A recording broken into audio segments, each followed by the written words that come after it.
মাসের ভিতর ফেসবুকের টাকা পকেটে পাবে 100%। এমন 4টি পয়েন্ট তোমাদেরকে বলবো, সেই 4টি পয়েন্ট যদি তোমরা ফলো করতে পারো তাহলে 3 মাসের ভিতর তোমরা ফেসবুকের টাকা হাতে পাবে, ঠিক আছে?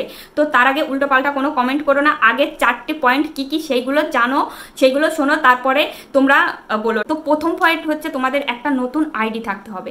আগের সব মানে 2-3 বছর আগের পুরনো আইডি থাকলে চলবে না, কারণ পুরনো আইডিতে কি বলো, আমরা হয়তো বা কোনো ভিডিও কোনোখান থেকে ডাউনলোড করলাম, ডাউনলোড করার পর সেই ভিডিওটা বা কোনো ছবি আমরা সেই আইডিতে পোস্ট করলাম, তো এতে করে আমাদের আর কি ফেসবুক রোবট কিন্তু ওই প্রবলেমগুলো ধরতে পারে। এই জন্য আমাদের প্রথমত একটা ফ্রেশ আইডি খুলে নিতে হবে। তো তারপর আমাদের দ্বিতীয় পয়েন্ট হচ্ছে, সেটা হচ্ছে ভিডিও আপলোড। আমরা কখন কখন ভিডিও আপলোড দেব। তো আমরা কি অনেকেই যারা নতুন ক্রিয়েটর আছি তারা কিন্তু অনেকেই জানি না যে কখন কখন আমাদের ভিডিও আপলোড করতে হবে।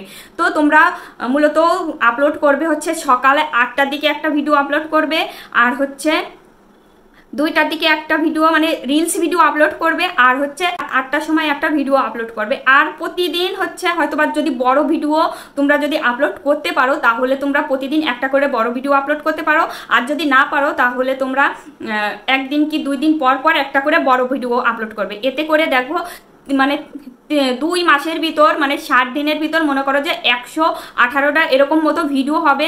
তো দেখবে কি ওই ভিডিওগুলো তোমার ফেসবুক থেকেই অটোমেটিক একটা ভিডিও ভাইরাল করে দেবে।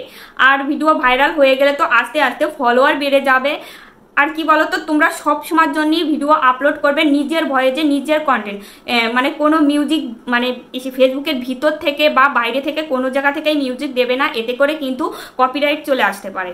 এই জন্য তোমরা সবসময় নিজের ভয়েসে কন্টেন্টগুলো তৈরি করার চেষ্টা করবে। তো তৃতীয় পয়েন্ট হচ্ছে দৈনিক করণীয় কাজ। দৈনিক করণীয় কাজ কি বুঝতে পারছো না? দৈনিক করণীয় কাজ বলতে মনে করো যে তোমাদের হচ্ছে তোমরা দেখবে যে যার ভিডিওটা ফেসবুকে ঢোকার পর মানে আইডিতে যাওয়ার পরে যার ভিডিওটা সামনে আসবে তার ভিডিওটাই পুরো দেখবে, এরকম করে মানে দিনে 15 থেকে 20টা ভিডিও দেখবে। কিন্তু ভিডিওগুলো কিন্তু একবারে দেখবে না, এক সময় একটা দেখলে, 2টা দেখলে, 5টা দেখলে, এইরকম থেকে থেকে দেখবে, একবারে দেখবে না। তো সেই সব ভিডিওতে তুমি গঠনমূলক কমেন্ট করবে। একটা ভিডিওতেই কিন্তু একই ধরনের কমেন্ট করলে চলবে না, মানে যে যে ধরনের ভিডিও দেয় সেই ভিডিও ক্যাটাগরি তুমি কমেন্ট করবে। তোমার ভিডিওতে ভিতর যদি ভালো লাগলে সেই ভালো লাগাটা কমেন্ট করবে, আর কোনো জায়গায় যদি বলো যে এইটা প্রবলেম আছে তাহলে সেই ধরনের কমেন্ট করবে। এইভাবে গঠনমূলক কমেন্ট করবে। তারপরে দেখবে কি যে এই কমেন্টগুলো করলে কি হবে, এই কমেন্টগুলো করলে ধরো ওখানে যত লোকে তোমার মানে ওই ভিডিওতে কমেন্ট করেছে সেই লোকজন তোমার ভিডিওর আর কি কমেন্ট তাদের চোখে পড়বে। এতে তাদের ভালো লাগলে সে তোমার ভিডিওতে লাইক করবে, তোমার পেজে আসবে, পেজে এসে দেখবে যে তুমি কেমন কি ভিডিও আপলোড করো। এইভাবে কিন্তু তুমি ফলোয়ারটাও বাড়িয়ে নিতে পারবে। আর মানে এতে করে কিন্তু একটা আইডি থেকে আর একটা আইডিতে তোমার আইডিটা আস্তে আস্তে ছড়িয়ে যাবে। চতুর্থ পয়েন্ট হচ্ছে স্প্যাম।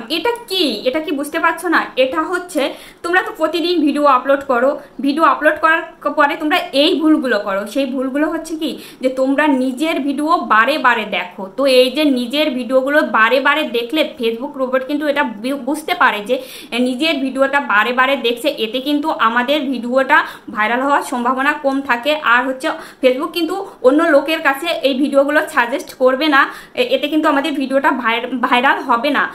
আমাদের নিজের ভিডিও কখনোই নিজে দেখা যাবে না। আমরা কিন্তু নিজের ভিডিও এরকমভাবে দেখে ফেলি। সেটা কি বলতো, আমাদের ভিডিও নিচে তো অনেকেই কমেন্ট করে, আমরা ওই কমেন্টটা চেক করতে গিয়ে কিন্তু বারে বারে আমাদের ভিডিওটা ওপেন হয়ে যায়।